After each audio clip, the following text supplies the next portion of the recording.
প্রিয় দর্শক, বরাবরের মতো আমাদের সামনে দাঁড়িয়ে আছে এক বোন। আজ শুনবো অসহায় বোনের জীবন কাহিনী। আসসালামু আলাইকুম আপু। ওয়ালাইকুম আসসালাম। কেমন আছেন? জি আলহামদুলিল্লাহ ভালো। এখানে কেন এসেছেন আপু? একটা জীবন সঙ্গীত পাওয়ার জন্য। আপনার নাম কি আপু? আমার নাম অধরা। বয়স কত? 24। কোথা থেকে এসেছেন? গাইবান্ধা থেকে। আপনার পরিবারে কে কে আছে? মা আছে আর একটা ছোট ভাই আছে। বাবা কি হয়েছে? বাবা ছোট থাকতে মারা গেছে। ইস, বাবা না থাকলে খুব কষ্ট, এটা বোঝা যায়।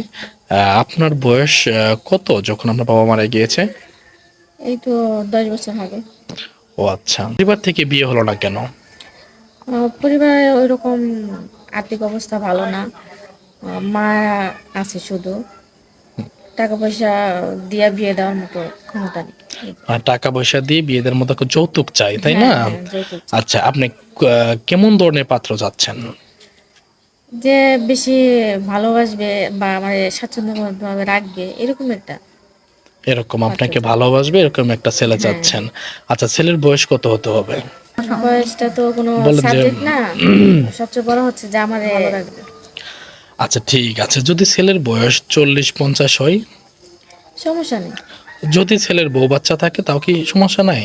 না, সমস্যা নেই। আচ্ছা ঠিক আছে, যদি কোনো প্রবাসী ভাই যদি আপনার মানে তাদের ফ্যামিলি আছে বা পরিবার আছে, যদি আপনার সাথে যোগাযোগ করতে চাই বা আপনাকে বিয়ে করতে চাই, আপনি কি রাজি হবেন? হ্যাঁ, সমস্যা নেই। কোনো বাচ্চাওয়ালা বা তার ছেলে আছে মেয়ে আছে ওই ঘরে যদি বিয়ে হয়, আপনি সন্তানগুলো কি নিজের সন্তান মনে করে দেখবেন? হ্যাঁ, ওনার সন্তান তো আমার সন্তানের মতো। যদি কোনো ভাইয়ের বৃদ্ধ মা থাকে, কখনো কষ্ট দিবেন না তো? না, কেন কষ্ট দিব? উনি একজন নারী, আমি একজন নারী। আচ্ছা আপু, আপনি পড়াশোনা করেছেন? অল্প করছি, বেশি না। কতদূর পর্যন্ত পড়াশোনা করেছেন? এসএসসি পর্যন্ত। আর পড়ার সুযোগ হয় নাই? না, কোনো সুযোগ নেই। আচ্ছা আপু, কোনো প্রবাসী ভাই যদি আপনার মোবাইলের মাধ্যমে বিয়ে করতে চায়, আপনি কি রাজি হবেন? হ্যাঁ, হব। যদি হিসেবে টাকা চাই না। কোনো দেনমোহর লাগবে না? না, লাগবে না। ভালো মনের মানুষ ভালো চাই। আপু, আপনি কি নামাজ কালাম পড়েন? হ্যাঁ, মুসলমান মেয়ে যখন নামাজ কালাম তো পড়বো।